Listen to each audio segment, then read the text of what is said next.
जय नमोस्तु तत्त्वं च नन्देयानन्देमं चेयनिनन्द सहाव वरमितत्ते पदवीन्दिपौ नम्यो सिद्ध स्वभाव गुरु वेशे गुपतिरुय कुपति ज्ञान सहकार तारण तरण समर्थ मुनि गुरु संसार निवार धम्म च्युतौ जिनवर हम अर्थति अर्थ है जो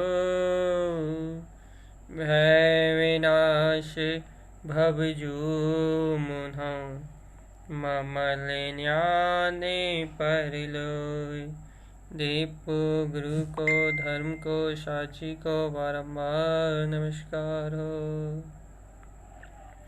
ओंकार वेदांति शुद्धात्म तत्त्वं प्रेमामि नित्यं तत्त्वार्थसाधम् ज्ञानमयं सम्यक्दर्शिनित्वं सम्यक् चरणं चैतन्यरूपम्। बोलिए शेष में शुद्धात्म देवी की जय हो, जय हो, जय हो। आचार्य प्रवर सद्गुरुवर तारण तरणलाचार्य जी महाराज की जय हो, जय हो, जय हो। जिनेन्द्र परमात्मा की अविरल जिन शुद्ध देशना की जय हो, जय हो, जय हो। जिनेन्द्र देव का शुद्ध उपदेश। भैया क्या है शुद्ध उपदेश जिनेन्द्र परमात्मा का? जिनेन्द्र परमात्मा का शुद्ध उपदेश मात्र इतना ही है कि मैं आदि अनादि से शुद्ध, कहा ना कल, श्रुतम देव देवम शुद्धात्म तत्वम, वह शुद्ध ज्ञान का जो अनंत विस्तार है, जिन श्रुत का जो अनंत विस्तार है, देवादि देव जिनेन्द्र देव जिस विस्तार को कह रहे हैं, वह विस्तार सिर्फ इतना ही है क्या कि शुद्ध आत्म तत्वम, कि तुम अपने अंतर में प्रकाशित होते हुए शुद्ध आत्म स्वभाव को जानो। अपने अंतर में प्रकाशित होते हुए इसे देवों के देव परम देव शुद्धात्म स्वभाव का अनुभव प्रकट करो, क्योंकि इस शुद्ध स्वभाव के अनुभव में ही विश्वम प्रकाशम तत्वानि वेदम, संपूर्ण विश्व प्रकाशित हो रहा है, जानने और देखने में आ रहा है। इस चैतन्य में निराकार स्वभाव के अनुभव से ही जो सत्य ज्ञान का वैभव प्रकट हो रहा है, जो सम्यक ज्ञान का, जो अनंत केवल ज्ञान का जो वैभव उत्पन्न हो रहा है, उस वैभव में ही, उस अनंत वैभव में ही ये लोक और अलोक सब प्रकाशित हो रहा है। उस अनंत वैभव में ही ये पूरा जो कुछ भी है, पूरा ब्रह्मांड प्रकाशित हो रहा है। उस अनंत वैभव में वही जब विश्वम प्रकाशम तत्वानि वेदम, जब पूरे विश्व को प्रकाशित करने वाला अनुभव गम मेरे ही आत्मा है, पूरे 27 तत्वों में मूलभूत जब मेरी ही शुद्ध चेतना है, चेतन लक्षण में जब मेरा ही अपना अनंत स्वभाव है, मेरा ही अपना आत्मगुण है, तो हे भव्य आत्माओं, ऐसे आत्मगुण की ओर अपनी दृष्टि क्यों नहीं देते? ऐसे अपने आत्म स्वभाव की ओर अपनी दृष्टि क्यों नहीं देते?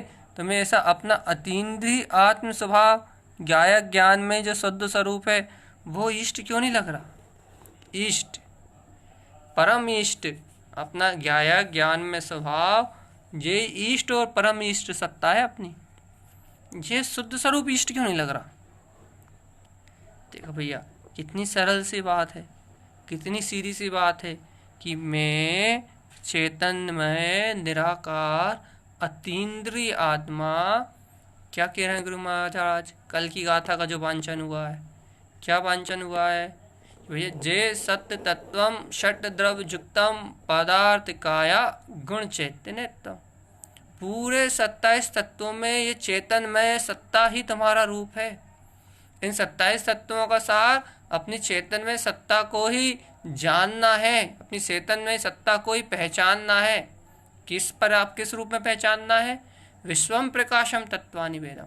इस संपूर्ण विश्व को प्रकाशित करने वाला, इस संपूर्ण विश्व को जानने और देखने वाला, अनुभव करने वाला एकमात्र अपना ही तत्व है। वो चेतना ही, वो शुद्ध चेतना, वो ये कैसी है वो संपूर्ण भैया विश्व को प्रकाशित करने वाला? कौन देख रहा? उन्होंने कह दिया स्वतम देव देवम। साक्षात जिनेन्द्र देव के ने साक्षात पूर्ण आगम में शुद्धात्म तत्वम, उस तत्व को ही कहा है भव्य आत्मा। उस शुद्धात्म तत्व को ही कहा है जो देवों का देव, उस शुद्धात्म तत्व को ही कहा है। उस शुद्धात्म तत्व की महिमा को ही कहा है। पूरे जिन आगम में, पूरी जिनवाणी में मात्र उस शुद्ध आत्म स्वभाव का ही वैभव कहा है भव्य। तो जब पूर्ण आगम में, पूर्ण जिन शासन में उस शुद्ध चेतन स्वभाव को ही कहा है, जब पूरी पूरी पूरी पूरी पूरी जिनवाणी, पूरा जिन शासन, पूर्ण श्रुत कहा, श्रुतम देव देवम। पूर्णतः से जितना भी श्रुत है, जितना भी आगम है, साक्षात जिनेन्द्र देव हैं। जब वह जिनेन्द्र देव वो उस शुद्ध देव, शुद्धात्म देव का अनुभव करने के लिए प्रेरित कर रहा है, अर्थात शुद्ध तत्व शुद्धात्मा की ओर दृष्टि करने की प्रेरणा दे रहे हैं, तो हे भव्य आत्माओं, अपना चित्त इधर उधर भ्रमित क्यों हो रहा है? भाई कर्म उदय से भ्रमित हो रहा। अरे भैया, कर्म उदय से भ्रमित हो रहा है तो ये कर्म उदय तो एक समय की अवस्था है, ये कर्म उदय तो एक समय की पर्याय है। और देखो, जैसे कर्म बंधे वैसा उदय आ रहा है, वैसे चित्त में विकल्प उत्पन्न हो रहा है, वैसे संयोग में निमित्त मिल रहा है, वैसे भाव विभाव की स्थितियां बन रही, बिगड़ रही हैं। लेकिन भव्य आत्मा, तुम तो इन सारे पुद्गल पर्याय परिणमन से बिल्कुल अलग हो ना। तुमने तो जिन भगवान के वचनों का आहार किया है ना, तुमने तो गुप्त स्वभाव को देखा है ना, तुम तो वस्तु स्वरूप को जानते हो ना, तुम तो इस सारे प्रपंच से रहित हो ना, तुम तो इस पूरी माया से बिल्कुल रहित हो ना, अर्थात तुम तो शुद्ध स्वरूप शुद्धात्मा हो ना।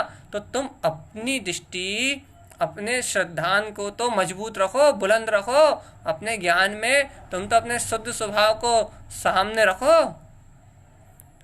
जब तुम अपने शुद्ध स्वभाव को सामने रखोगे, जब तुम अपने ज्ञान को सामने रखोगे, अपने ज्ञान में अपने शुद्ध स्वरूप को सामने रखोगे, तो अपने आप ही सारा जितना भी विभाव रूप पर्याय परिणमन है वो सब कुछ क्षीण हो जाएगा। अज्ञान धाराएं, कर्तृत्व धाराएं, सारी धाराएं नष्ट हो जाएंगी। अपने सामने अपने स्वभाव को रखो ना। देखो कितना कितना सरल मार्ग है भगवान। लोग कहते हैं मोक्ष मार्ग बहुत कठिन है, मोक्ष मार्ग बहुत कठिन है, मोक्ष मार्ग बहुत कठिन है। लगे रहते हैं पुत्र में, लगे रहते हैं परिवार में, लगे रहते हैं अपनी लोभ कसाई की पूर्ति में, लगे रहते हैं अपनी स्वार्थ कसाई की पूर्ति में, और कहते हैं आत्मा का अनुभव होता नहीं है, शुद्धात्मा की चर्चा अच्छी लगती नहीं है, चैतन्यमय स्वभाव का अतीन्द्रिय आनंद आता नहीं है। आप तो ज्ञान अमृत की आहार की बात कर रहा, आप तो अक्षय तृतीया मनाने की बात कर रहा, कह रहे यहाँ अक्षय स्वभाव का कोई बोध ही नहीं आता। अब भैया कहाँ से आएगा? अब जब आप राग में दृष्टि करके, मोह में दृष्टि करके सुबह से लेकर शाम तक जब आप पर पदार्थों में अनुरक्त रहोगे, पर पर्यायों के चिंतन में लगे रहोगे, तो आपको वो निर्विकल्प अतीन्द्रिय आनंद कैसे आएगा जो यहाँ जिनेन्द्र देव ले रहा है? जो जिन आगम में जो अतीन्द्रिय आनंद में शुद्धात्म स्वभाव कहा है, वह सत्ता आपको क्यों दिखेगी? अर्थात आपके अंदर में कहाँ से उसका श्रद्धान आएगा? आपके अंतर में उसका विश्वास कैसे आएगा कि हाँ वही त्रिकाली परमात्मा में हूँ? क्योंकि उस शुद्ध स्वभाव के विश्वास के लिए, उस शुद्ध स्वभाव के श्रद्धान के लिए आपको सबसे पहले उस शुद्ध स्वभाव को अपनी दृष्टि में लेना पड़ेगा ना। अर्थात दृष्टि में लेने का अर्थात अपने हृदय से स्वीकार करना पड़ेगा ना। पहली भूमिका जो स्वीकारता की है वह तो तुम्हें पूर्णता से हो जाए, क्योंकि यदि स्वीकारता होगी कि मैं शुद्ध स्वभावी परमात्मा हूँ, तो अपने आप ही आपके हृदय में ऑटोमेटिकली, आपके हृदय में जिसकी स्वीकारता होगी, उस ओर देखने का भाव, उस ओर रंजायमान होने का भाव, उस और आचरण करने की अपनी वृत्ति अपने आप ही बनेगी, अपने आप ही आपका रुझान आपके आत्म सन्मुख हो जाएगा, ऑटोमेटिक होगा, बिना कोई प्रपंच के होगा, बिना कोई क्रिया के होगा, बिना कोई आडंबर के होगा। ये तो शुद्ध रुचि की बात है, यहाँ ना पुण्य की बात है ना पाप की बात है। बिना कोई प्रपंच के होगा, बिना कोई क्रिया के होगा, बिना कोई अवलंबन के होगा। बस एक अवलंबन होगा, वो अपने स्वभाव का अवलंबन, या व्यवहार में होगा अवलंबन तो जिन भगवान की वाणी का अवलंबन।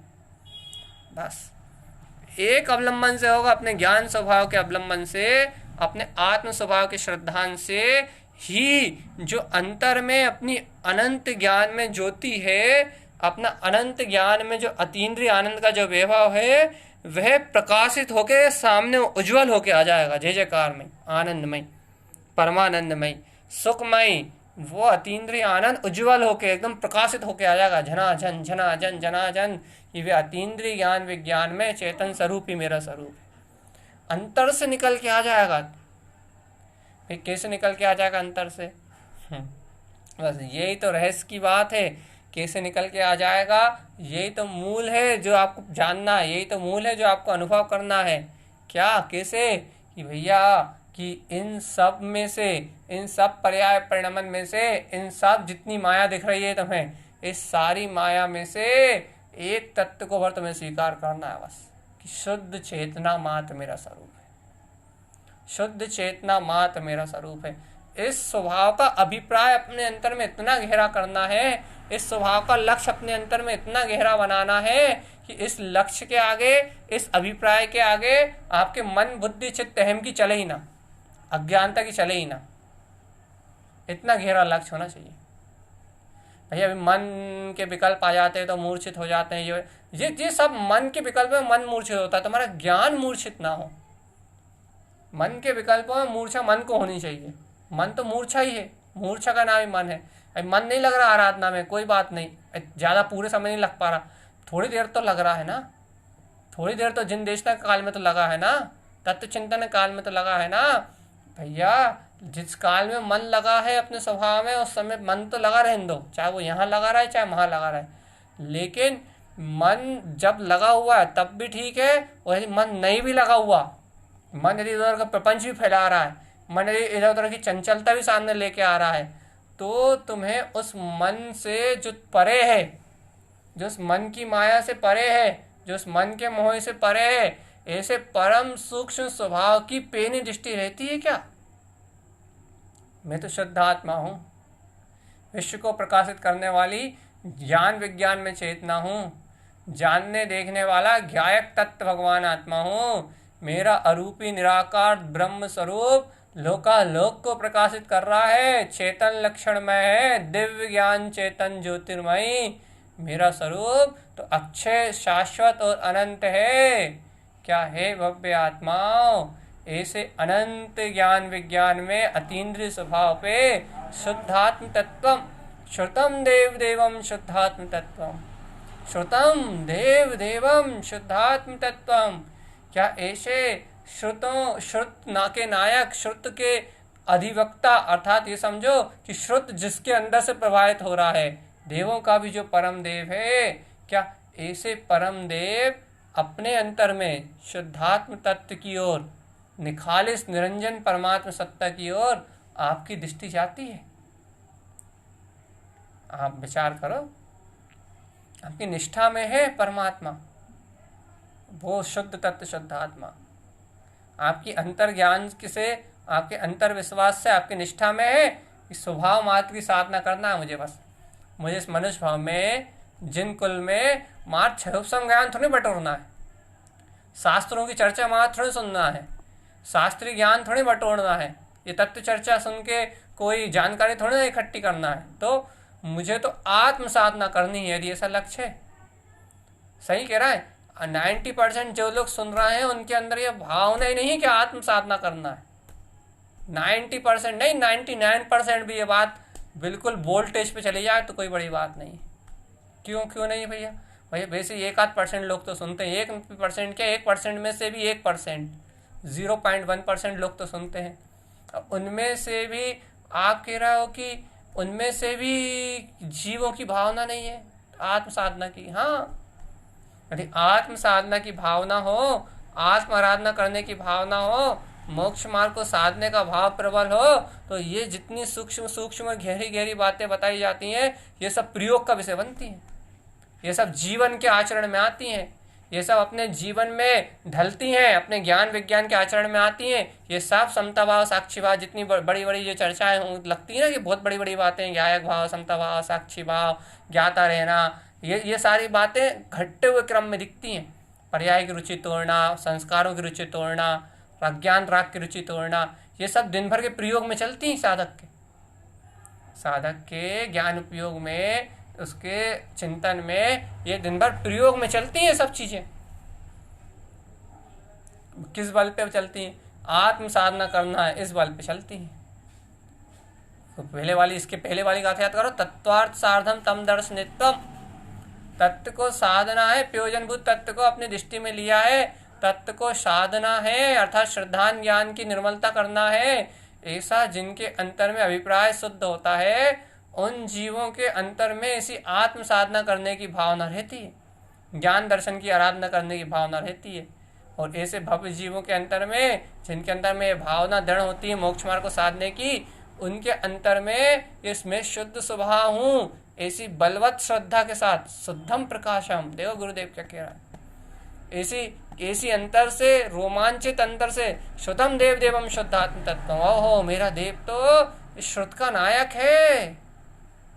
जहाँ चर्चा सुनने की, की रुचि नहीं आती, बुद्धिगत परिणामों की रुचि नहीं आती, यहाँ तो श्रुत का जो नायक है, श्रुत का जो अधिवक्ता है, अर्थात श्रुत का जो, ये समझो, शुद्ध जिसके अंदर से प्रकाशित हो रहा है, उस स्वभाव की रुचि, शुद्धात्म तत्वम, वे तत्व में हूँ, वे तत्व में हूँ, वे तत्व में हूँ, वे तत्व में हूँ, उस तत्व की रुचि जीव के अंदर वर्ती है कि तत्व।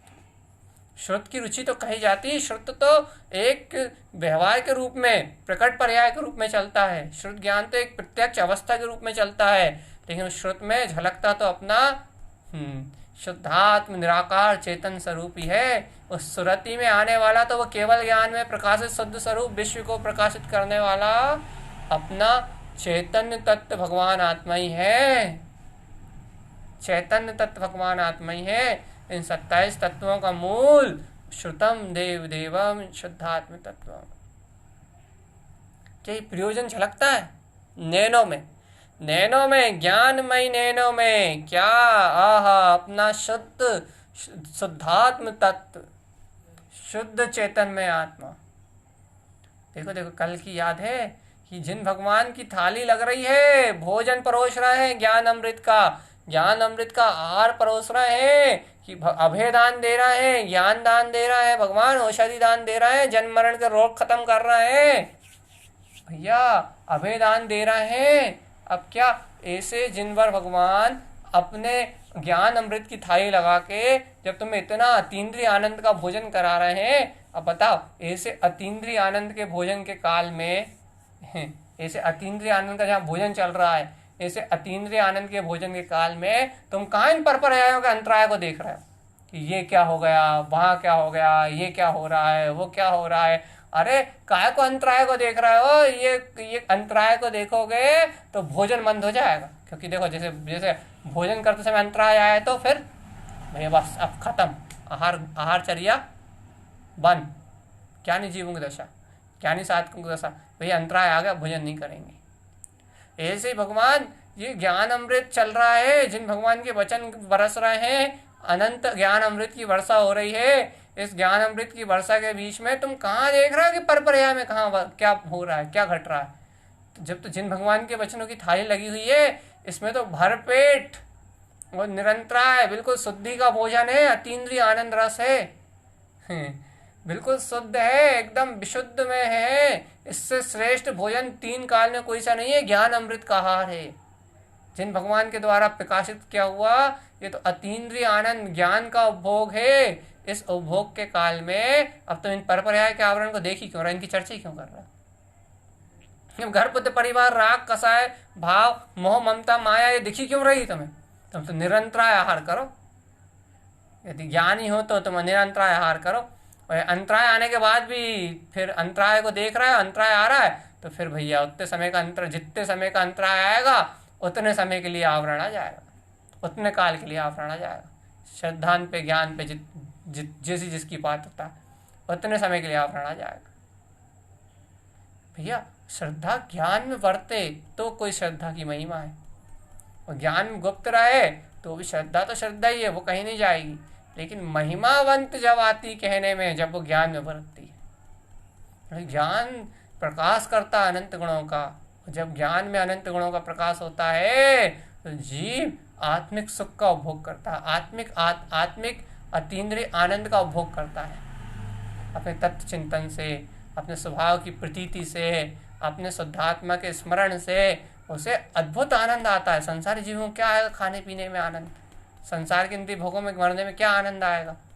कसाय के कारण भूख प्यास में नमक खट्टा मीठा सुख दुख यहाँ महसूस होता है, लेकिन उसे समता शांति और आत्मिक सुख तो जिन भगवान के वचनों का आहार करने में मिलता है, ज्ञानमय स्वभाव का चिंतन बनाने में मिलता है। तो आचार्य देव यही तो कह रहे हैं कि ये सबका आधारभूत, इन सब पूरे श्रुत का आधारभूत ये तुम्हारा शुद्धात्म तत्व ही है, शुद्धात्म तत्व ही है। तुम्हारी ज्ञायक चेतना ही है। तुम अपनी ऐसी अनंत अतीन्द्रिय आत्मा को, ऐसी अनंत ज्ञान विज्ञान में सत्ता को, इसको विस्मृत करके कहाँ पर प्रपंच में लगे हो। एक बार देखो तो, देखो देखो देखो देखो एक बार देखो तो तुम्हारे अंदर तुम्हारा अतीन्द्रिय आनंद बह रहा है। तुम्हारे अंदर तुम्हें अतीन्द्रिय सत्ता प्रभावित हो रही है। इसलिए तुम एक बार देखो तो अपने अंतर में, अपने अंतर में देखो तो। देखो ये देखो, हमने बहुत अच्छे से बता दिया, गुरुदेव ने बहुत अच्छे से दर्शा दिया कि श्रुत ज्ञान का नायक, 27 तत्वों का मूल, वो संपूर्ण विश्व को प्रकाशित करने वाला वो तुम्हारा शुद्धात्म तत्व ही है, वो तुम्हारा आनंद परमानंद में स्वरूप ही है।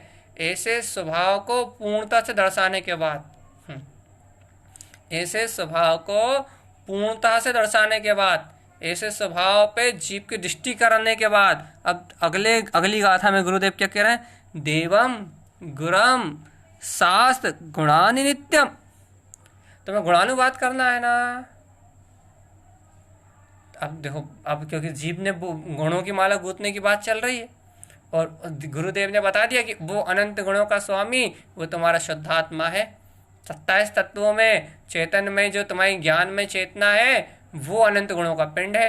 उन्होंने कह दिया, उन्होंने बता दिया कि भैया 27 तत्वों में ये है गुणवान, ये श्रुत का स्वामी, ये केवल ज्ञान में प्रकाश की शक्ति का धनी, ये तुम्हारा शुद्धात्म स्वभाव है। इसको देखो, इसकी अनुमोदना करो, इसका सहकार करो। जब तुम इसकी अनुमोदना करोगे अपने शुद्धात्म तत्व की, जब तुम अपने शुद्धात्म स्वभाव का अभिवादन करोगे तो उससे अनंत गुण उत्पन्न हो जाएंगे। जब ऐसे श्रुत ज्ञान में अपने परम देव स्वभाव को देखोगे तो अनंत गुण उत्पन्न हो जाएंगे, अनंत गुणों का प्रकाश होने लगेगा, अनंत गुणों की माला गूंथने लगेगी। क्योंकि ये माला रोहन जी ना, मालाओं को गूंथने का क्रम है ना, गुणों की माला में आरोहण करने का क्रम है ना। तो अब तो जब गुणों की माला को गूंथने की बात है, तस् गुण माला गुथस बीरजम, शुद्ध सम्यक के गुणों की माला को गूंथने का जब यहाँ क्रम चल रहा है तो अब आचार्य देव कह रहे हैं भाई तुमने शुद्ध तत्व को देख लिया ना, अर्थात सच्ची श्रद्धा कर लेना, शुद्ध तत्व मेरा है, वो शुद्धात्म स्वरूप में हूँ। तो अब यहाँ बात आ गई कि जब वो शुद्धात्म स्वरूप में हो तो उसके गुण कौन से हैं। देखो, शुद्धात्म स्वभाव है, विशेष गुण तो हमने जान लिया, चेतना, दर्शन, ज्ञान में प्रकाश। विशेष गुण तो जान लिया कि ज्ञान विज्ञान में अपना जो दर्शन ज्ञान में प्रकाश है वो ही आत्मा गुण है, वो चेतनता ही आत्मा गुण है। लेकिन उस चेतनता में दिख क्या रहा है? चेतनता, क्योंकि कह रहा है चेतन में अनंत चेतनता का प्रकाश हो रहा है, ज्ञान में अनंत ज्ञान का प्रकाश हो रहा है, और उस अनंत ज्ञान के प्रकाश में अनंत गुण झलक रहे हैं, अनंत गुण सुशोभित हो रहा है, अनंत गुण देखने में आ रहे हैं। तो अब जीव आत्मा ने कहने लगे भी माला रोहन जी है तो ये बता कौन कौन से गुण जानने में आ रहे हैं। क्योंकि ज्ञान गूंथ रहा है तो किस आधार पे गूंथ रहा है, कहाँ देख के गूंथ रहा है, किसको देख के गूंथ रहा है। तो यहाँ आचार्य देव कहते हैं कि गुणों को गूंथा जा रहा है, गुणों को गूंथा जा रहा है, गुण गुथ रहा है, लेकिन कौन के गुण गुथ रहा है? तो उन्होंने कह दिया देवम गुरम शास्त्र, देव के गुण, गुरु के गुण, शास्त्र के गुण, गुणानि नित्यम, इनके नित्य गुणों को गूथा जा रहा है। अब भैया देव के गुण, गुरु के गुण, शास्त्र के गुण, फिर और किसके भैया, सिद्धम, सिद्धों के गुण, सिद्धम गुणम, 16 कारणत्वम, 16 कारणम भावनाओं के गुण भैया, और का है भैया, धर्मम, धर्म के गुण, और दर्शन, ज्ञान, चारित्र, सम्यक दर्शन, सम्यक ज्ञान, सम्यक चारित्र के गुण, मालाय गुतताम गुण स्वरूपम, इन गुणों को गूथ के, इन गुणों की माला को गूथ के गुण स्वरूपम, अपने स्वभाव की आराधना की जा रही है। ये पूरे 75 गुणों के नाम है, एक एक करके पूरे 75 गुणों की चर्चा करेंगे। यहाँ पूरे 75 गुणों की माला को गूंथने का कार्य सारू हो गया गुरु महाराज। लेकिन आप इन 75 गुणों के नाम सुनने के पहले, इन 75 गुणों की माला को सुनने के पहले आप ये तो बताओ कि हाँ, आपकी दृष्टि शुद्धात्म स्वभाव पे गई या नहीं गई। क्यों? क्योंकि उस शुद्ध तत्व से उत्पन्न होने वाले ये 75 गुण हैं।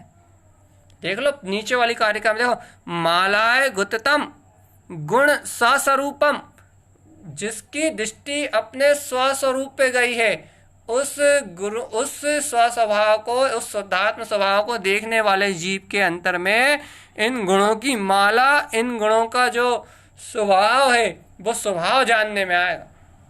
क्यों? क्योंकि ये स्वभाव आत्मा के, क्योंकि ये गुण आत्मा के स्वभाव रूप हैं। क्योंकि ये जो गुण हैं, जिन गुणों का वर्णन यहाँ किया जा रहा है, ये गुण आत्मा के स्वभाव रूप हैं। यदि पर पर्याय पे दृष्टि होगी तो ये गुण प्रकट होने वाले नहीं है।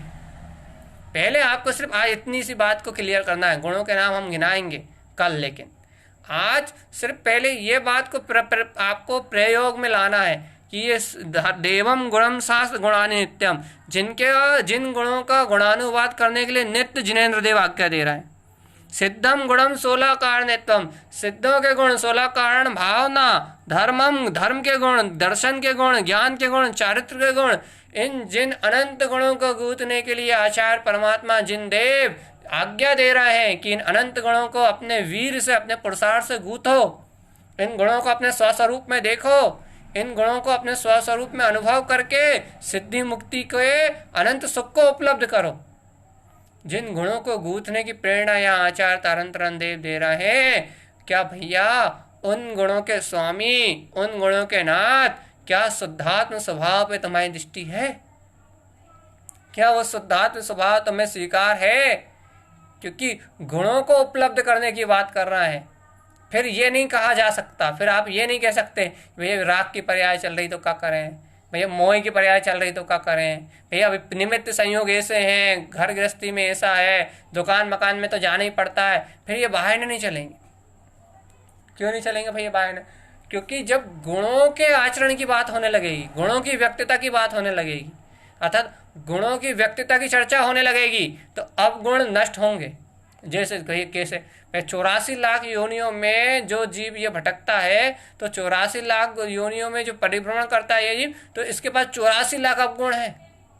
अब भैया जब जो भीतरागी भावलिंगी मुनिराज ऐसे भावलिंग दशा में आचरण करते हैं, उनके पास 84 लाख उत्तर गुण प्रकट हो जाते हैं। भाई 84 लाख उत्तर गुण क्यों प्रकट हो गए? भाई 84 लाख उत्तर गुण इसलिए प्रकट हो गए कि अब 84 लाख योनियों को 6 होना है, इसलिए 84 लाख उत्तर गुण सीधे प्रकट हो रहा है। अर्थात वे 84 लाख दोष खत्म हुए जो इस संसारी जीव के पास है, जिसके कारण ये 84 लाख योनियों में भटक रहा है, तो उनके पास 84 लाख उत्तर गुण प्रकट हो गए। श्रेष्ठ, देखो बहुत अच्छी बात कर रहा है, अच्छे से गंभीरता से लो। जिन 84 लाख दोषों के कारण से जीव संसार में परिभ्रमण करता, वे 84 लाख दोष 6 हुए, तो 84 लाख दोष 6 हुए तो 86 लाख जैसे के जैसे 84 लाख उत्तर गुण प्रकट हो गए। 28 मूल गुणों का और 84 लाख उत्तर गुणों का पालन करते भावलिंगी महामुनिराज। तो भैया अब ऐसे 84 लाख उत्तर गुण, हाँ क्यों हुए? ये 84 लाख योनियां खत्म होनी, अब गुण खत्म होंगे तो गुण प्रकट होंगे। ये उदाहरण दे रहा हूं बहुत सटीक। अब गुण खत्म होंगे तो गुण प्रकट होंगे। ऐसे ही यदि यहाँ 75 गुणों को उत्पन्न करने की बात आएगी, यहाँ 75 गुणों की प्रकटता की व्यक्तता की चर्चा चलेगी, तो इन 75 गुणों की व्यक्तिता की चर्चा जहाँ चलेगी तो यहाँ ये 75 गुण उपलब्ध हुए, अर्थात आंशिक यदि इनका अंश उत्पन्न हुआ तो वहां से जो दोष हैं इनके विपरीत, क्या देखो, जैसे देखो पहला देव का गुण, देव के कितने गुण भैया? 3। कौन कौन सा? वीतरागता, हेतोपदेशिता और सर्वज्ञता।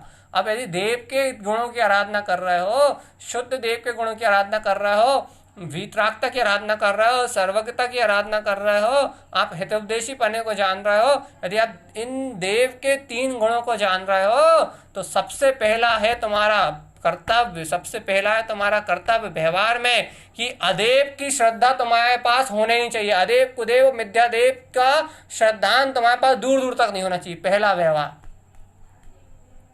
ये गुण आ गया तुम्हारे पास, अंश आ गया उसका कि आप वीतरागी देव की श्रद्धा कर रहे हो, सर्वज्ञ प्रभु की आराधना कर रहे हो, केवल यानी परमात्मा को आप जो हितोपदेशी हैं ऐसे देव की आप आराधना कर रहे हो, तो पहला व्यवहार चाहिए, इतनी प्रकटता चाहिए, तो ही आपका इस देव की आराधना मानी जाएगी। कितनी? कि आपके पास कुदेव, अदेव, मिथ्यादेव इनकी अंश मात्र भी 1% भी श्रद्धा नहीं होनी चाहिए।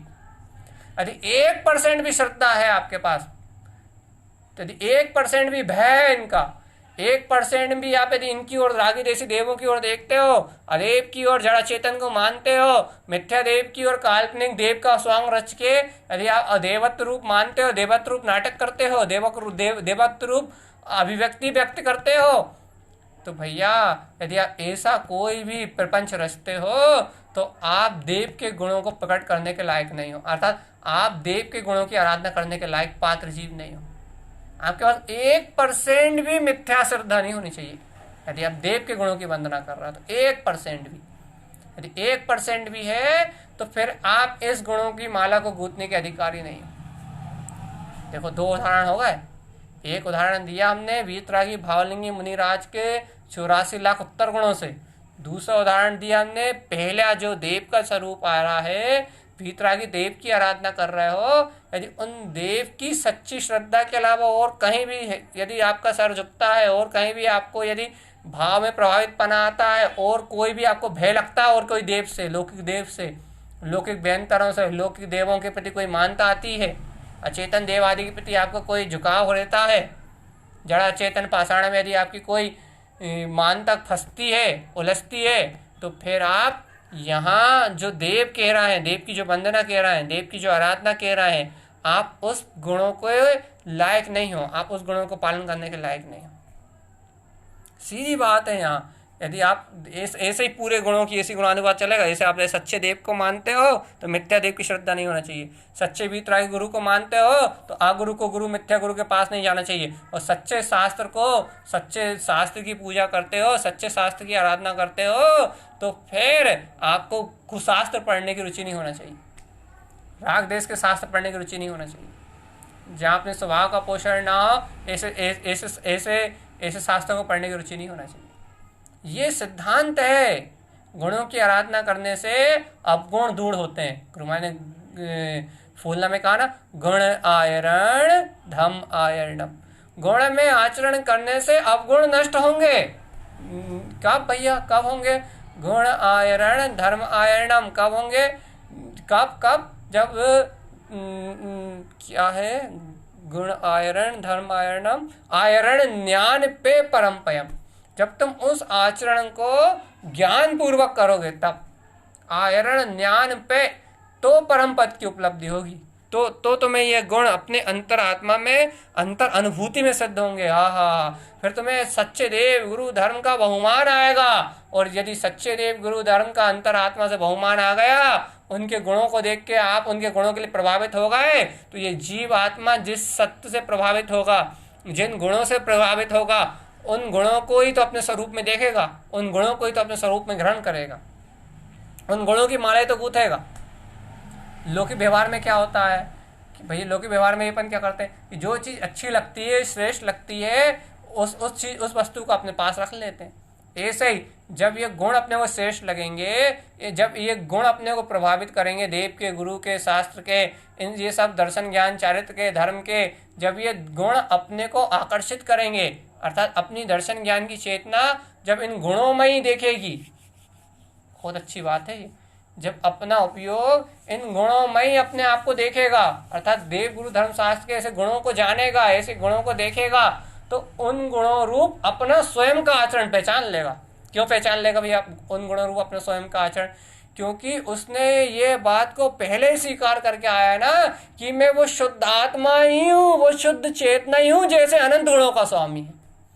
उस शुद्ध चेतना से ही ये गुण उत्पन्न हो रहा है। उन्होंने पहले कह दिया ना कि पूरा श्रुत ज्ञान, आगे जितने भी गुणों की चर्चा होगी वो सब श्रुतम देव देवम शुद्धात्म तत्वम, वह सब शुद्धात्म देव के अंतर से उत्पन्न होने वाली अनंत विभूतियां होंगी।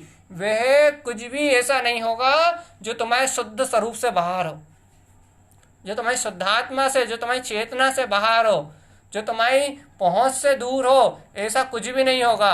अब जो गुणों के गुणानुवाद चलेगा, अब जिन गुणों का गुणानुवाद यहाँ आचार्य देव करेंगे, वह सारे गुण, वो सारा का सारा जितना भी वैभव है, वह आपकी अंतर आत्मा का, आपकी अंतर चेतना का वैभव होगा, आपकी शुद्ध चेतना का वैभव होगा। और आपकी स्वयं की शुद्ध चेतना ये कैसी है? वो कह रहा है देवम गुणम शास्त्र गुणानि नित्यम, देव के, गुरु के, शास्त्र के अनंत गुणों से सुशोभित है। पहले विश्वास करो आप कि देव के, गुरु के, शास्त्र के जो ये गुण है, उन गुणों से सुशोभित है आपका आत्मा। आपके आत्मा में है ये क्या? सिद्धम गुणम, सिद्ध के 8 गुण, 16 कारण, 16 कारण भावनाएं, धर्म के 10 लक्षण, भैया ये दर्शन के, ज्ञान के, चारित्र के, ये सारे गुण आपकी अंतरात्मा में स्थित हैं। मालाए गुत्तम, इनकी माला गूथो। कहाँ गूथे भैया? कहाँ जाए गूथने के लिए? गुण सा स्वरूपम, इन गुणों की माला गूथो। कहाँ जाके? गुण सा स्वरूपम, अपने स्वस्वरूप में जाके गूथो, अंतर में उतर के गूथो। बाहर से गूथेगी नहीं ये माला, बाहर से लौकिक, बाहर से ये माला गुथेगी नहीं। चर्चा करने से माला नहीं गुथेगी, फिर स्वभाव पे दृष्टि रखने से माला गुथेगी, स्वभाव का सहकार करने से माला गुथेगी। ये 75 गुणों की जो माला यहाँ आचार्य देव दे रहा है ना, ये माला अंतर में, अंतर परिणामों की विशुद्धि होने से गुथेगी, अंतर आत्मा के वैभव के प्रकट स्वानुभूति के वैभव में गुथेगी ये गुणों की माला। स्वानुभूति के वेदक अर्थात आत्म स्वरूप के वेदन में गुथेगी ये माला, बाहर से कहने में नहीं गुथेगी, बाहर से चर्चा करने में नहीं गुथेगी। हाँ, श्रद्धान के बल पे आंशिक गुथ जाएगी, अर्थात मिथ्या श्रद्धाएं हट जाएंगी अन्य जगह की, और सच्ची श्रद्धा उत्पन्न हो जाएगी, इतना हो सकता है बस। लेकिन ये गुणों की माला को गूंथना ये विशेष पुरुषार्थ है, ज्ञानी साधक का पुरुषार्थ है। और ये विशेष पुरुषार्थ कब होगा? तो उस विशेष पुरुषार्थ के लिए पहले ये गुरु महाराज का उपदेश है, जिनेंद्र देव का संदेश है क्या? कि तुम्हारी दृष्टि क्या उस नित्य प्रकाशित होते हुए शुद्धात्म तत्व पे है या नहीं, पहले तुम ये बता दो। क्यों? यदि तुम्हारी दृष्टि उस नित्य प्रकाशित होते हुए चेतन स्वरूप पे नहीं है, तो फिर ये गुण कहाँ से लेके आओगे भगवान आत्मा? क्योंकि जिनेंद्र साहब भगवान के सामने झोली फैला के भीख मांगोगे तो भी इनमें से एक गुण मिलने वाला नहीं। कितनी बड़ी बात है। जिनेंद्र परमात्मा के, जिनेंद्र भगवान के सामने झोली फैला के भीख मांगोगे तो भी एक भी गुण नहीं मिलने वाला। और तो और ये सुन लो, यदि अहंकार करके, गर्जना करके, चिल्ला के भी कहोगे कि मैं परमात्मा हूं, तो भी एक भी गुण नहीं मिलने वाला। फिर ना अहम से मिलेगा, पर्यायों का अहम रखने से भी नहीं मिलेगा, और पर्यायों की भीख मांगने से भी नहीं मिलेगा। फिर कैसे मिलेगा? इन पर्यायों से दृष्टि हटाकर, ध्यान रखो, पर्यायों के अहंकार से भी नहीं मिलेगा, मान से भी, पर्याय के मान से भी नहीं मिलेगा, पर्याय की अकड़न से भी नहीं मिलेगा, और पर्याय की भीख मांगने से भी नहीं मिलेगा। पर्याय की भीख मांगो तो भी नहीं मिलेगा। फिर भाई कैसे मिलेगा? भैया मैं शुद्ध स्वरूप, शुद्ध आत्मा, ऐसी शुद्ध स्वभाव की श्रद्धा सहित, अर्थात ऐसे शुद्ध स्वभाव की दृष्टि जब उपलब्ध होगी, ऐसे शुद्धात्म स्वभाव पे जब आपकी दृष्टि जाएगी, तब इन अनंत गुणों का प्रकाश होगा। बिना शुद्धात्म स्वभाव पे दृष्टि जाए इन शुद्ध गुणों का हिमालय को गूंथना असंभव है। इसलिए है भव्य आत्मा, इस गाथा को आत्मसात करने के पूर्व अपने आत्मा का अवलोकन करो। क्या ऐसी शुद्ध दृष्टि आपके अंतर में है? क्या ऐसी शुद्ध दृष्टि आपके अंतर हृदय में है जिसमें ऐसे शुद्ध गुणों का प्रकाश हो? है ऐसी शुद्ध दृष्टि? शुद्ध दृष्टि की बात है, शुद्धात्म स्वभाव के ऊपर अपनी शुद्ध दृष्टि की बात है। देखो घूम फिर के बात वहीं आ गई शुद्ध अभिप्राय की। क्या इतना शुद्ध अभिप्राय है कि हाँ हाँ मैं शुद्ध आत्मा हूँ, मैं शुद्ध आत्मा हूँ, मैं शुद्ध आत्मा हूँ, ऐसा शुद्ध अभिप्राय है कि अब मुझे शुद्धात्म स्वभाव के गुणों को ही साधना है, शुद्धात्म स्वभाव मात्र को देखना है, शुद्धात्म स्वरूप मात्र की आराधना करना है। क्यों? क्योंकि शुद्धात्म स्वरूप मात्र की आराधना करने से, इस शुद्ध गुण मात्र को देखने से ही इन 75 गुणों की माला को गूंथा जा सकता है। और भव्य आत्मा 75 गुणों की माला समझ रहे हो? यदि ये 75 गुणों की माला की अनुमोदना हो गई तो किसके? अरिहंत देव के, गुरु के, धर्म के, यदि इनके ये 75 गुणों की यदि आराधना हो गई, एक 75 गुणों की माला यदि अपने ज्ञान में गुंथ गई तो फिर कुछ नहीं बचा इस संसार में। यदि इन 75 गुणों की हृदय से भावना भी हो गई, आपने पढ़ते हैं देवाग्नि पूजा है पूरे 75 गुण, यदि इन 75 गुणों की यदि भावना भी हो गई, इन 75 गुणों का यदि आपने हृदय से अभिवादन भी कर लिया तो इस चतुर्गति संसार की यात्रा कैसे नष्ट हो जाएगी पता भी नहीं लगेगी। क्यों नहीं पता लगेगी भैया? अरे भैया जब ऐसे देव गुरु धर्म शास्त्र के ऐसे गुणों का अनुमोदन होगा तो गुणों से गुणों का उदय होगा, गुणों से गुणों की अनुमोदना से गुणों का प्रकाश होगा, गुणों की अनुमोदना से अनंत शुद्ध गुणों का प्रकाश होगा और अवगुण अपने आप पीछे हो जाएंगे, अवगुण अपने आप पीछे हो जाएंगे, अवगुणों का अपने आप ही अंत हो जाएगा गुणों की आराधना करने से। लेकिन शुद्ध गुणों की आराधना करने से भाई शुद्ध गुणों की आराधना कैसे होगी? हाँ ये मूल विषय ये है कि शुद्ध गुणों की आराधना उन भव्य जीवों की होगी जो बहुत सारे नियम करेंगे नहीं, बहुत सारे व्रत करेंगे नहीं, बहुत सारी भक्ति और बहुमान करेंगे, दान देंगे नहीं, बिल्कुल नहीं। फिर जो भव्य आत्मा अपने शुद्ध चिदानंद चेतन घन स्वभाव ध्रुव स्वभाव पे जो दृष्टि रखेंगे उन जीवों को शुद्ध गुणों की आराधना होगी। बस ओनली सिर्फ मात्र उन भव्य जीवों को इन शुद्ध गुणों की उपलब्धता होगी, उन भव्य जीवों से इन शुद्ध गुणों की अनुमोदना होगी जिनकी दृष्टि अपने तत्व पे है। बस कितनी अच्छी बात है। लेकिन भव्य जीवों को अपने अंतर में रोमांचित नहीं कर रही कि यदि आपके अभिप्राय में विशुद्धता होगी, आपके अभिप्राय में शुद्ध तत्व परमात्मा होगा, आत्म साधना का लक्ष्य होगा आपकी दृष्टि में, तो ही आप इन गुणों को अंगीकार कर पाओगे। और यदि कोई भव्य जीव, कोई यदि भव्य साधक वास्तव में ऐसी दृष्टि रख के बैठा है तो उसके बहुमान का कोई आर पार नहीं है कि वास्तव में हमारी ऐसी दृष्टि है। और यदि वास्तव में ऐसे स्वभाव मात्र की दृष्टि नहीं है, स्वभाव मात्र को साधने के लिए अंतर से हृदय तैयार नहीं है, अंतर की रुचि नहीं है, तो भव्य आत्मा अभी पुरुषार्थ करो गहरी श्रद्धा को बढ़ाने का, अभी श्रद्धा की गहराई में उतरने का पुरुषार्थ करो, अनंत सत्य की अनंत गहराई को अनंतता से छूने की कोशिश करो, अनंतता में छूने की कोशिश करो। कहीं तुम्हें ऐसा रोमांच नहीं आ रहा, ऐसा उछाल नहीं आ रहा कि अनंत गुणों को साधने की माला। जिस राजा श्रेणिक, सुनो मैं सुनाता हूँ आपको, राजा श्रेणिक को ये 75 गुण नहीं दिख रहे थे तो भगवान महावीर से चिल्ला के पूछ रहे थे कि भगवान महावीर मुझे ये गुण क्यों नहीं दिखाई देते, क्षायिक सम्यक्ति होने के बाद मुझे ये गुण क्यों नहीं दिखाई देते? तो उनको तो नरक गति का बंध था इसलिए नहीं दिखाई दे रहे थे, अपने को कौन सी गति का बंध है कि ना भाई हमें क्या मालूम। अरे भैया तुम गति के बंध को मत नहीं मालूम तो मत मालूम होने दो, कोई दिक्कत नहीं, लेकिन भव्य आत्मन ये तो विचार करो, ये तो पहचान करो। क्या पहचान है भैया? ये तो विचार करो, ये तो पहचान करो। कैसी पहचान करें? ये 75 गुणों की जो आराधना है वो आराधना एकमात्र शुद्ध स्वभाव की शुद्ध निर्मल दृष्टि उपलब्ध कर लेने से ही होने वाली है। बस अनुमोदना भी उन्हीं की होगी, अनुमोदना भी उन्हीं की होगी जो इस शुद्धात्म स्वभाव मात्र के लिए अपने आप को बिल्कुल बिछा के अर्थात बिल्कुल समर्पित करके रखे हुए हैं कि हाँ बस इस भाव में मात्र शुद्ध स्वभाव की साधना, बस इस भाव में मात्र मोक्ष मार्ग में आरोहण, बस इस भाव में मात्र अपने कल्याण का कार्य सिद्ध करना है। भैया बाकी संयोग वो तो पर्याय परिणाम है, जो होना है जैसा होना वो तो घट रहा है। वहाँ दृष्टि नहीं है, वहाँ कोई रुचि नहीं है, वहाँ कोई झगड़ा ही नहीं है, वहाँ कोई उलझन ही नहीं है। फिर वहाँ तो एक निराकुलता है, आनंद है, बस बस एक कार्य है, मैं तो परमात्म सत्ता हूँ, बस एक मोक्ष मार्ग साधना है। ये संयोग है कितने इनके, 4 दिन की चांदनी फिर अंधेरी रात।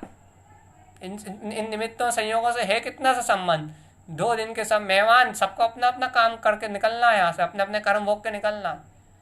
तो यहाँ है कि हाँ इन पर्याय परिणाम में है ही कौन अपना सगा और कौन पराया। यहाँ तो सब झूठी माया है, झूठा संसार है, झूठी कल्पना है, मात्र असत्य है, भ्रम भ्रांति है, और मात्र माया के अलावा यहाँ है क्या, मात्र क्षणभंगुर अवस्थाएं, मात्र क्षणभंगुर वस्तुओं के अलावा यहाँ है क्या। यहाँ तो पूर्ण झूठी माया है, पूर्ण एकदम एकदम बिल्कुल झूठी माया है यहाँ तो। लेकिन हे भव्य आत्मा, हे भव्य जीव, इस झूठी माया से, इस झूठे मोह मद से परे क्या तुम्हें सच्ची सच्ची कहना, अंतर हृदय से कहना, इस झूठी माया, इस झूठे मोह से परे क्या तुम्हें अपने अंतर में अपने प्रकाशित शुद्धात्म स्वरूप, शुद्ध प्रकाशवान चेतन स्वभाव की सुरत आती है।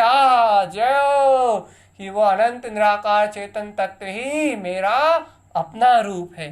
कैसा ऐसा हुलक बहुमान उछलता है अंतर से, अंतर से बहुमान की श्रुतम देव देवम शुद्धात्म तत्व, भैया शुद्धम प्रकाशम शुद्धात्म तत्व, अनंत गुणों की खान वे वीतराग परमात्मा, देवम गुणम शास्त्र गुणानि नित्यम, देव गुरु धर्म जिन गुणों, देव गुरु धर्म शास्त्र जिसके गुणों से गुथे हुए हैं।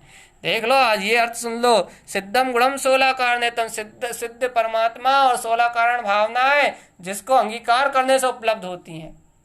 देख लो भगवान आत्मा, धर्मम गुणम, जितना भी धर्म स्वरूप, जितने भी धर्म के 10 लक्षण हैं, दर्शन ज्ञान चारित्र है, रत्नत्रय का जो वैभव है, वह वैभव जिसके आश्रय से उत्पन्न होता है, जिस स्वभाव के आश्रय से माला गुणम गुथस, ये माला गूथी जाती है, गुणों की माला जिससे गुथती है, भैया सस्वरूपम, क्या वह स्वस्वरूप, वह शुद्धात्मा, वह अनंत ज्ञान विज्ञान में आत्मा, क्या वह आपकी दृष्टि में दृष्टिगोचर है?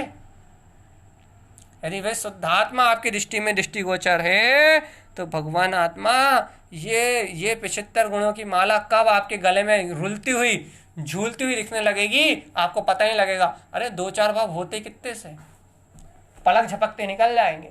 इस एक भाव की बात क्या कर रहे हो, इस एक भाव के दुखों का क्या रोना रो रहे हो, इन कर्मों के नाम पे क्या रो रहे हो, कर्मों के नाम पे रो रहे हो, संयोगों के नाम पे रो रहे हो, निमित्तों के नाम पे रो रहे हो। अरे ये 1-8 भाव क्या, 2-4-10 भाव पता ही लगेंगे, पलक झपकते निकल जाएंगे और आनंद में रोते हुए नहीं निकलेंगे। यदि शुद्ध स्वभाव पे दृष्टि है तो, शुद्ध स्वभाव की यदि गहरी निष्ठा है तो ये पर्याय परिणामान, ये 2-4 भाव कैसे ओझल हो जाएंगे, आंखों से पता ही लगेंगे।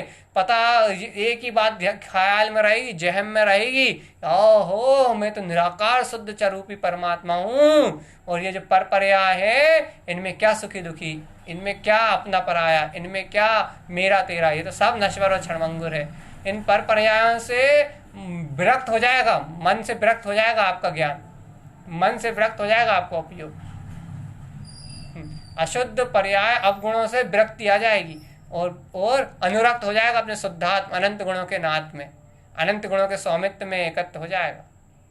ये तो ज्ञानियों की चर्चा भैया है, हर कोई के पचाने की चर्चा नहीं है। आपका आत्मा अनंत गुणों के आनंद में निमग्न हो जाएगा, भाई लीन हो जाएगा। क्या, अरे लीन ही समझ लो तुम तो। लीनता का मतलब ये थोड़ा ना डूब गया, बिल्कुल समा गया, चारित्र्य प्रकट हो गया। लीनता का अर्थ ये भी होता है कि स्वभाव मात्र में सिमटा रह जाएगा बस, अर्थात दृष्टि स्वभाव से स्वभाव मात्र में सिमटी रह जाएगी, बाकी पर पर्याय दृष्टिगोचर ही नहीं होगा, कुछ जानने में नहीं आएगा, कुछ जानते हुए भी अनजान, देखते हुए भी अंधा। नई परिभाषा सुनो, क्या देखते हुए भी अंधा, सुनते हुए भी बहरा, बोलते हुए भी गूंगा, चलते फिरते हुए भी लंगड़ा, हाथ से काम करते हुए भी बिल्कुल आकर्ता, भोजन करते हुए भी बिल्कुल क्या क्या कह रहे हो आप, हाँ भोजन करते हुए भी जिसने कभी कुछ ग्रहण ही नहीं किया, अनआहारी, निराहार। कि क्या है, कौन की बात कर रहा है आप बता दो कौन है ऐसा जो करते हुए भी करता है, खाते पीते चलते फिरते हुए भी बिल्कुल इन सब से परे है, देखते हुए भी अंधा है। किसकी तरफ से कह रहा है आप? मैं अज्ञान की तरफ से कह रहा हूं। अज्ञान भैया, अज्ञान जो है ये इंद्रिय विषय जो है ये सब ऐसे ही है। लेकिन भैया आत्मा की बात करो ना आप, हाँ तो आत्मा ही तो इन इंद्रिय विषयों से अंधा है, आत्मा इन इंद्रिय विषयों में थोड़ी जाता, आत्मा इन इंद्रिय विषयों से बहरा है, आत्मा इन इंद्रिय विषयों से गूंगा है, आत्मा इन इंद्रिय विषयों से बिल्कुल अलग है।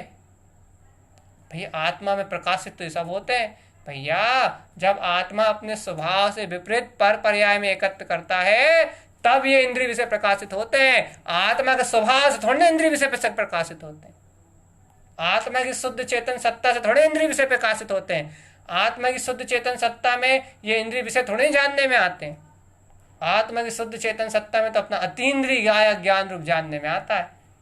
भैया तीन लोग तीन काल का ज्ञाता है, हाँ तीन लोग तीन काल में वस्तु स्वरूप झलकता है, ये पाप आदि विषय कसाय थोड़ी झलकते, अज्ञान धाराएं थोड़ी झलकती, केवल ज्ञान में सब तो झलकती है। झलकाने के नाम पे राग का पक्ष थोड़ी नहीं होता, कोई भीत रागता रहती, भीत रागता। तो क्या कहना चाह रहा है आप? आत्मा अंधा है इंद्रिय विषयों से, आत्मा बहरा है ये पर पर्याय के शब्द सुनने से, आत्मा गूंगा है ये पर पर्याय की बात करने से, शरीर से रहित है वो निराकार है, अतीन्द्रिय है। क्या ऐसे अतीन्द्रिय सूक्ष्म स्वभाव पे दृष्टि जाती है? ऐसा अतीन्द्रिय सूक्ष्म स्वभाव प्रिय लगता है? भैया आपने तो आज आत्मा को अंधा गूंगा बहरा कह दिया, तुम्हारी भाषा में तुम ऐसे ही समझ पाओगे। आत्मा और आत्मा वास्तव में अंधा बहरा गूंगा है इंद्रियों के अपेक्षा से, इंद्रियों की अपेक्षा से, याद रखना। और यदि उसकी शाश्वत सत्ता की बात करोगे, आत्म स्वभाव की बात करोगे, तो फिर उसके जैसा अतीन्द्रिय, उसके जैसा केवल ज्ञानमय, उसके जैसा शुद्ध प्रकाशमय, उसके जैसा तीनों लोगों का दृष्टा ज्ञाता बिल्कुल कोई है ही नहीं। लेकिन इंद्रिय विषयों की अपेक्षा से तो वैसा ही है। और जब तक विभाव परिणतियों में लगा हुआ है, जब तक अज्ञान परिणति में लगा हुआ है, इंद्रिय विषयों में एक में हो रहा है, तो अंधा होके इंद्रिय विषयों में, वैसे इंद्रिय विषयों में विभाव में होने के कारण यदि आंखों से देख रहा है तो देखता हुआ भी अंधा, कानों से सुन रहा है तो सुनते हुए भी अंधा है। क्यों? पर पर्याय में एकत्र कर रहा है ना, देखते हुए भी स्वभाव को नहीं देख रहा, विभाव को देख रहा है, सुनते हुए भी स्वभाव को नहीं सुन रहा, अज्ञान को सुन रहा है। फिर परिपूर्ण चेतन में अनंत गुणों का नाथ होते हुए भी पर पर्याय ग्रहण करने की भावना कर रहा है। ये क्या है? ये अंधा बहरापन नहीं तो क्या है? ये पर पर्याय की दृष्टि अंधा बहरापन नहीं तो क्या है? पर पर्याय की दृष्टि ये गूंगापन नहीं तो क्या है? पर पर्याय की चर्चा ये व्यर्थ चर्चाएं, ये व्यर्थ भी कथाएं, ये रोध ध्यान, आर्त ध्यान, ये दिन भर दुखी बने रहना, इंद्रियों में दुखी होते रहना, आकलित होते रहना, चिंता में मरते रहना, ये सब क्या है? ये सब अचेतनता के लक्षण ही तो है, अर्थात जीवित होते हुए भी मुर्दा जैसे लक्षण तो है। अब जब ऐसे मुर्दा जैसे लक्षणों में आचरण करोगे तो मुर्दा नहीं तो क्या कहलाओगे? भगवान थोड़ी कहलाओगे, हो तो भगवान, लेकिन कहलाओगे थोड़ी ना। क्या कहना चाह रहा है आप?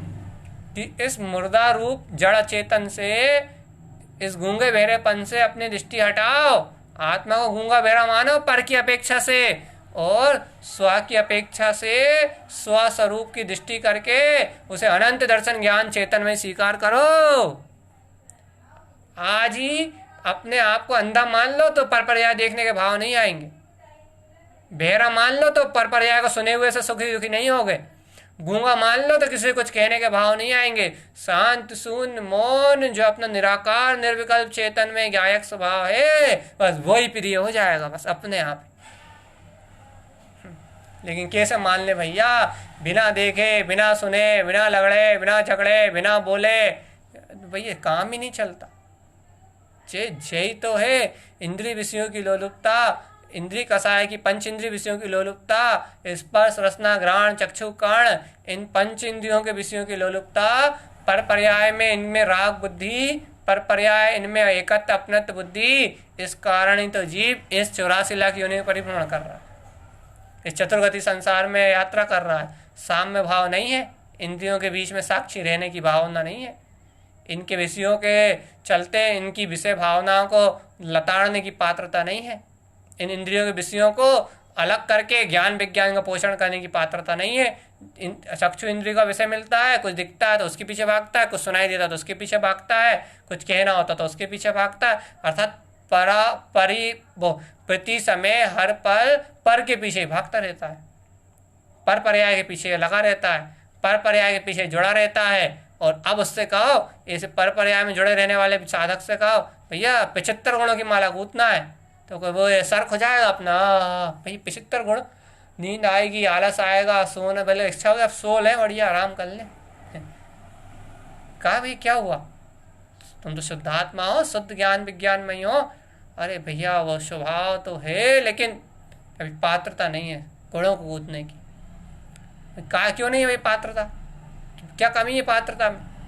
भैया वैसी भाव दशा नहीं है, वैसी इतनी उत्कृष्ट भूमिका नहीं है। जे जरूर कहेगा इतनी पात्रता नहीं है, इतनी उत्कृष्ट भूमिका नहीं है। जे नहीं कहेगा कि पर्याय परिणमन की रुचि पड़ी है, पर पर्याय अच्छे लग रहा है, इंद्रिय के विषय अच्छे लग रहा है इसलिए मर रहा है, जे नहीं कहेगा। जे नहीं कहेगा, जे कहेगा कि अभी पात्रता नहीं है, योग्यता नहीं है, अभी हो नहीं पा रहा, कर नहीं पा रहा है, बस वो नाना प्रकार के बहाने, नाना प्रकार के प्रपंच, नाना प्रकार की अज्ञानता।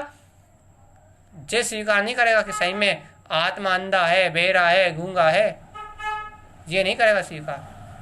हाँ, और जे बाहर से ऐसा भी स्वीकार नहीं करेगा और अंतर से ये भी नहीं स्वीकारेगा कि शांत हूँ, शून्य हूँ, मौन हूँ, निराकार हूँ, ये क्या लेना देना फालतू।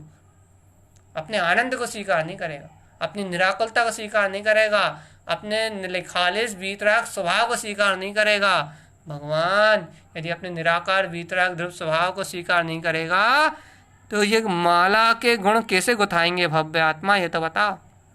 ये रत्नत्रय की माला कैसे गुथेगी, कैसे हृदय कंठ के बीच में वो अनंत चतुष्टय का प्रकाश झूलता हुआ दिखाई देगा भव्य आत्मा। कितने गुण कह रहे हैं गुरु महाराज।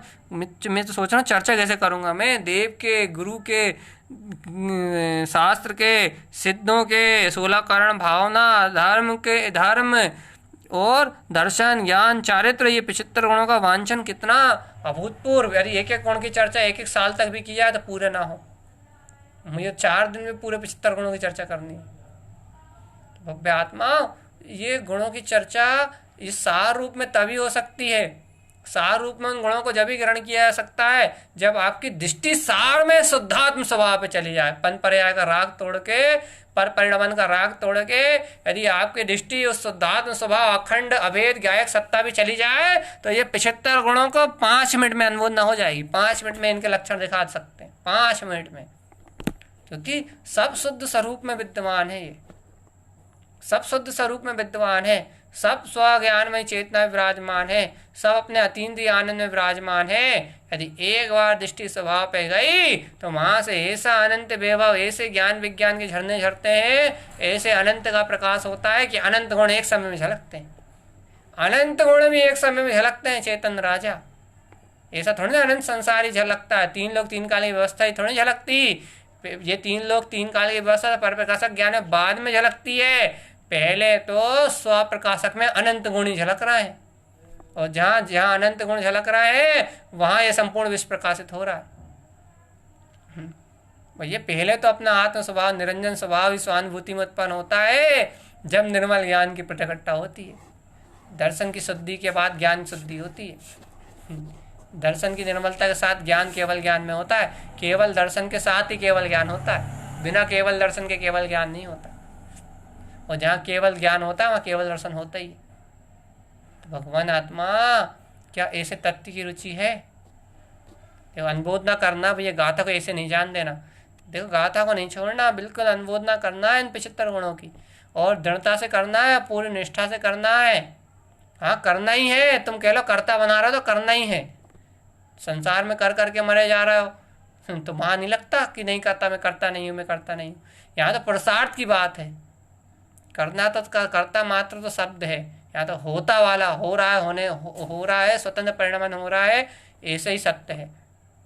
लेकिन यहाँ अपनी भाषा में कह रहा हूँ मैं, क्या इन 75 गुणों की अनुमोदना करना है। 75 गुणों को, ये 75 गुणों से सुशोभित अपने आत्म स्वभाव की अनुमोदना करना है। क्यों भैया, क्यों करना है? क्योंकि भैया इन गुणों की अनुमोदना करने से अपना भीतरागता का मार्ग बन सकता है। और अनादिकाल से इन गुणों की अनुमोदना नहीं करी तो अपन अनादिकाल से संसार में आज भी रो रहे हैं। शुद्ध आत्म स्वभाव की श्रद्धा करके भी रो रहे हो, आज अपनी स्थिति देख लो। क्यों रो रहे हो? क्योंकि ये गुण नहीं पकता है ना, इसलिए रो रहा है। शुद्ध आत्म स्वभाव की आस्था करने के बाद भी रो रहे हो।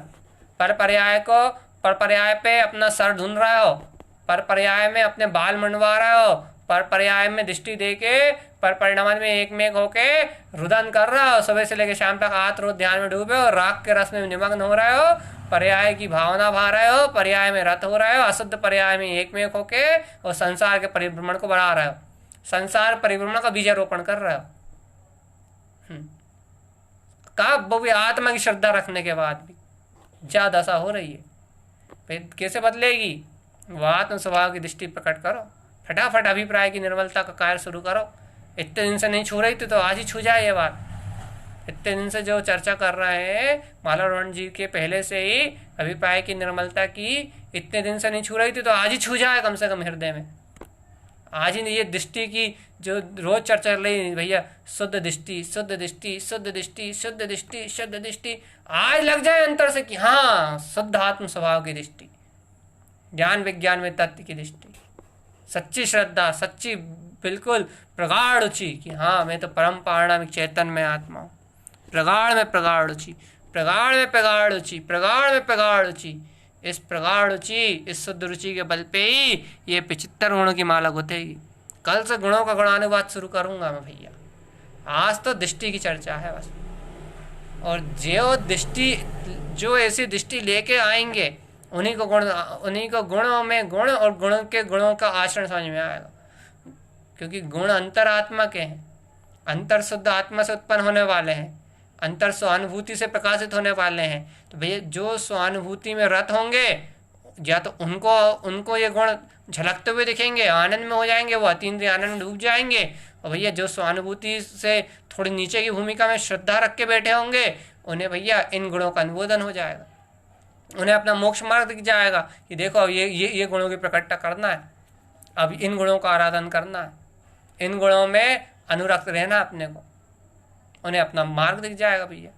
और यदि इस गाथा को यदि 75 गुणों से भी नहीं लिया जाए, यदि सीधा सीधा अर्थ लिया जाए तो आचार्य देव सीधा सीधा कह रहे हैं देवम गुणम शास्त्र गुणानि नित्यम। भैया देव गुरु और शास्त्र के गुणों को तो तुम नित्य नमन करते ही हो, नित्य अभिवादन करते ही हो। अब क्या करो? सिद्धम गुणम, अरे सिद्धों के जो गुण है उनको अपनी दृष्टि में लो, उनको देखो। 16 कारणत्वम, 16 कारण भावनाओं का चिंतन करो, 16 कारण भावनाओं का चिंतन करते हुए धर्मम गुणम, धर्म के गुणों को साधो। 10 लक्षण महापर्वादि राशि आराधना करो, अर्थात 10 लक्षण धर्म की आराधना करो। और दर्शन ज्ञान चरणम, सम्यक दर्शन ज्ञान चायत को ग्रहण करके मालाए गुत्तम, इस गुणों की माला को गूथो। भाई मालाए गुत्तम गुणम स्वस्वरूपम, अपने स्वरूप से गूथो, अपने आनंद में रत होकर गूथो। इन रत्नात्रय की गुणों की माला को अपने अंतर में गूथो। सारभूत अर्थ, जहाँ गुणों के भेद को नहीं बताया, सारभूत अर्थ। भाई देव गुरु शास्त्र की वंदना कर रहे हो, देव गुरु शास्त्र को अभिवादन करते हो, सच्चे देव सच्चे गुरु सच्चे शास्त्र की वंदना करते हो? हाँ करते हैं, सच्ची श्रद्धा है। तो फिर कहाँ लगे हो? सिद्धम गुणम, सिद्धों के गुण को जानते हो? हाँ जानते हैं ना, 8 गुणों से सुशोभित हैं। अच्छा 16 कारणत्वम, 16 कारण भावना का चिंतन है, 16 कारण भावना दर्शन विशुद्धि की भावना है या नहीं? सब पहली भावना है दर्शन विशुद्धि की। यदि दर्शन विशुद्धि की भावना है तो फिर बाकी भावना अपने आप उत्पन्न हो जाएंगी। और धर्मम गुणम, क्या धर्म के गुणों को जानते हो? उत्तम क्षमा आर्जव मार्दव, हाँ भैया जानते हैं भैया। सम्यक वो ये दर्शन ज्ञान चरणम, सम्यक दर्शन ज्ञान चरित्र को जानते हो, रत्नत्रय रूपी मोक्ष मार्ग को जानते हो? कहने लगे हाँ भैया जानते हैं। अकेला फालतू काय को बैठे हो? तुम इतनी विराट सत्ता को जानते हो, इतने विराट सत्य को जानते हो, तो तुम फालतू पुरुषार्थहीन कैसे हो सकते हो? तुम पर पर्याय में उलझने वाले कैसे हो सकते हो? तुम इतनी विराट सत्ता को जानते हो, इतने विराट गुणों के धनी परम अतीन्द्रिय आनंद रत्नात्रय स्वरूप को ही जब तुम जानते हो, तो हे भव्य आत्मा, तुम्हारे पास तो एक समय के लिए फुर्सत नहीं है पर पर्यायों के लिए, तुम्हारे पास तो एक समय का टाइम नहीं है इन संसार की वस्तुओं के लिए, बाहर में पर पर्याय में देखने के लिए। भैया क्यों नहीं है हमारे पास एक समय का भी समय? इसलिए नहीं है क्योंकि माला गुप्ततम गुण सा स्वरूपम, तुम्हारा पूरा चित्त, तुम्हारा पूरा उपयोग अर्थात तुम्हारी दृष्टि तो उन गुणों को गूंथने में लगी होगी ना, जो तुम्हारे दर्शन ज्ञान में हो आ रहे हैं, जिन्हें तुम जानते हो। जो नहीं जानता, जो ऐसे गुणमयी आत्मा को नहीं जानता, जो ऐसी परिपूर्ण चेतन में सत्ता को नहीं पहचानता, जो ऐसे शाश्वत अचिंत चिंतामणि चेतन रत्नाकर महाप्रभु अपने अतीन्द्रिय आनंद में शुद्धात्म प्रकाश को जो नहीं जानता, वह संसार में रोता हुआ दिखता है, तो कोई आश्चर्य की बात नहीं। वो फ्री दिखता है, वो फालतू दिखता है, वो पुरुषार्थहीन दिखता है, वो कायर दिखता है, वो नपुंसक दिखता है, वो मोह माया में रोता हुआ दिखता है, तो भैया कोई बात नहीं, दया का पात्र है, करुणा का पात्र है, अज्ञानी जीव है, इसलिए भैया कोई बात नहीं, जाने दो। दया का पात्र जीव, जानते नहीं आत्मा शुद्धात्मा को, जानते नहीं गुणों और दोषों को, जानते नहीं स्व और पर को, जानते नहीं भेद विज्ञान को, जीव जुदा पुद्गल जुदा के रहस्य को जानते ही नहीं है, तरस खाने योग्य जीव है, अज्ञानी जीव है, करुणा का पात्र, दया का पात्र है, उसे तो अज्ञानी जान के दया का पात्र समझो, करुणा का पात्र समझो, जो उसकी मदद कर सको कर दो, नहीं कर सको उसके हाल पे छोड़ दो। लेकिन भव्य आत्मा, तुम तो चेतन अचेतन के भेद को जानते हो, तुम तो गुण और दोषों के भेद को जान रहे हो, तुम तो जीव जुदा पुद्गल जुदा शरीर से भिन्न आत्मा भेद ज्ञान की कला को जान रहे हो, तुम तो ये गुणों का जो गुणानुवाद है, इन गुणों को जान रहे हो। अब जब तुम इन गुणों को जान रहे हो, तो तुम्हारा काम तो गुथस वीर्यम, तुम्हारा काम तो माला है गुथस गुण सा स्वरूपम, तुम्हारा काम तो इन गुणों की माला को अपने स्वरूप के आश्रय से गूंथना है। तुम्हारा कार्य तो इन गुणों की माला को, इनमें से जो जो गुण तुम गूंथ सको, इन गुणों की माला को तुम्हें अपने अंतर स्वरूप में गूंथना है। तुम्हारा कार्य तो इन गुणों को गूंथना है।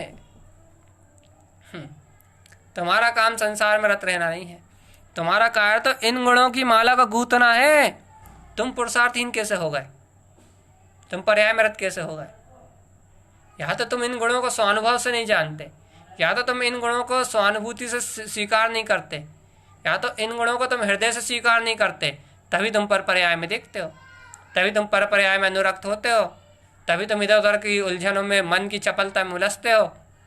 वही तुम जानते हो, हृदय से अपने शुद्धात्म स्वभाव को स्वीकार करते हो, हृदय से अपनी ध्रुव चेतना का अभिवादन करते हो, तो फिर तुम्हारे लिए तो अनंत मोक्ष मार्ग का पुरुषार्थ है, अनंत वीर तुम्हारी शक्ति है। और ऐसी अनंत वीर की शक्ति से सुशोभित हे आत्मा, हे भव्य जीव, तुम कैसे मूर्छित हो सकते हो? जागे जागे रहो, चैतन्य में रहो, चैतन्य में, आनंद में रहो, आनंद में, चेतन आनंद में रहो। ये शुद्ध चेतन और आनंद ही तुम्हारा अपना रूप है। ऐसे शुद्ध चेतन आनंद में रहने वाले जीव को, अपने स्वस्वरूप में रहने वाले जीव को सहज इन 75 गुणों की माला उपलब्ध हो जाती है, अंतर से उपलब्ध हो जाती है। अंतर आत्मा से उन गुणों का गुणानुवाद, इन गुणों का स्वाभिमान अंतर आत्मा से उपलब्ध हो जाता है। और जिन भव्य आत्माओं को, जिन ज्ञानी साधकों को ये गुण अंतर से उछलने लगते हैं, अरे अब तो जय जयकार करो भव्य आत्मा।